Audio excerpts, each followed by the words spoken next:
రోజులు కుండపోత వర్షం పడి చాలా చోట్ల కూడా చెరువులు అలుగెళ్ళడం, చెరువు కట్టలు తెగిపోవడం, చాలా ప్రమాద స్థాయికి వరదల జిల్లా యావత్తు కూడా రెడ్ అలర్ట్ ప్రకటించే విధంగా దారుణమైన పరిస్థితులు కనబడతా ఉన్నాయి. కానీ ప్రభుత్వం ముందస్తు చర్యలు తీసుకోకపోవడం వల్ల మేము ఎక్కువ చెరువులు కట్టలు దిగడం కానీ ఎక్కువ ప్రమాదాలు సంభవించే అవకాశం ఉందని చెప్పి ఎంత హెచ్చరించినప్పటికీ కూడా సరైన అంటే ప్రత్యేకమైన చర్యలు తీసుకోకపోవడం, అడ్వాన్స్గా కొంచెం ప్రత్యామ్నాయ చర్యలు తీసుకోకపోవడం వల్ల చాలా ఇబ్బందులు వచ్చినాయి. ముఖ్యంగా చెరువు కట్టలు దిగిన తర్వాత రోడ్లు తెగిపోయి రాకపోకలు బంద్ అయిన సందర్భంలో ప్రజలు చాలా ఇబ్బంది పడుతూ ఉన్నారు. ముఖ్యంగా ఇంకా రాజపేట దగ్గరనైతే కొత్తపల్లి బ్రిడ్జ్ దగ్గర అక్కడ ముగ్గురు ప్రమాదవశాత్తు ఒక పోల్ను పట్టుకొని నిలబడ్డారంటే కూడా మరి ప్రభుత్వము స్పందించడం, లేటుగా స్పందించడం వల్ల అక్కడ ఇబ్బందికరమైన పరిస్థితులే ఉన్నాయి. ఒక 10 మంది బ్రిడ్జ్ మీద ఇరుక్కుపోయినారు. ఇప్పటికీ మరి వాళ్ళను పట్టించుకున్న పాపన కోరలేదు. ఇప్పుడే అక్కడికి వెళ్ళి విజిట్ చేయడం జరిగింది. మరి అక్కడ ఏదైతే రిస్క్ టీం వచ్చిందో వాళ్ళు కొంచెం ప్రయత్నం అయితే చేస్తూ ఉన్నారు. మేము చాపర్ కావాలని అడిగినాం.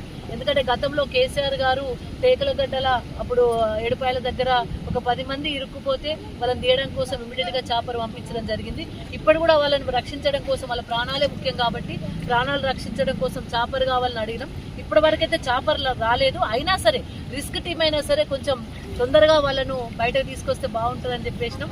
అట్లనే అధికారులను కూడా కోరేది ఏంటంటే కలెక్టర్ గారిని కానీ ఎస్పీ గారిని కానీ ఒక టోల్ ఫ్రీ నెంబర్ ఇవ్వాలి.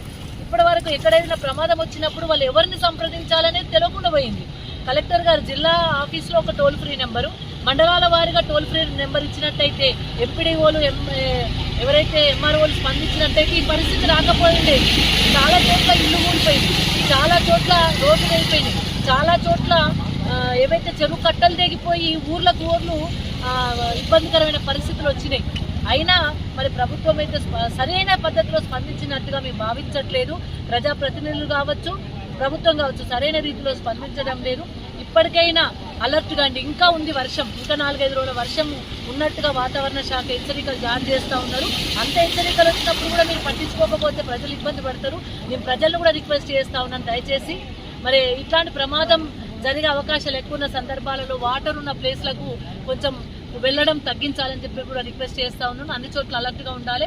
నేను అధికారులను కూడా కలెక్టర్ గారిని రిక్వెస్ట్ చేస్తూ ఉన్నాను, ముందు వెంటనే ఒక రివ్యూ కూడా చేపట్టండి. ఎక్కడ ఏమేమి ఇబ్బందులు వచ్చినాయో వాటన్నిటి కూడా రివ్యూ చేయండి.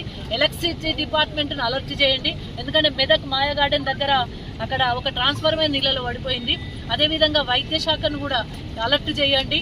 అదేవిధంగా మరి పోలీస్ శాఖ కూడా అప్రమత్తంగా ఉండాలి. ఎప్పుడు ఎటువంటి ఇబ్బందికరమైన పరిస్థితుల్లో వస్తే తెలియని పరిస్థితి కనబడతా ఉంది. కాబట్టి అన్ని డిపార్ట్మెంట్ల వారీగా వాళ్ళందరినీ అలర్ట్ చేసి ఇన్ఛార్జీలుగా వేసి వాళ్ళకు టోల్ ఫ్రీ నెంబర్ ఇచ్చి ఆ ఇరిగేషన్ శాఖ వాళ్ళని కూడా, ఎందుకంటే చాలా చోట్ల చెరువు కట్టలు తెగుతున్నాయి కాబట్టి ఇరిగేషన్ శాఖ వాళ్ళకు కూడా మరి ఆదేశాలు జారీ చేసి వాళ్ళను కూడా ఇంకెక్కడ తెగే ప్రమాదం ఉందో వెంటనే అలర్ట్ చేయాల్సిందిగాని కూడా నేను అధికారులను కోరుతా ఉన్నాను.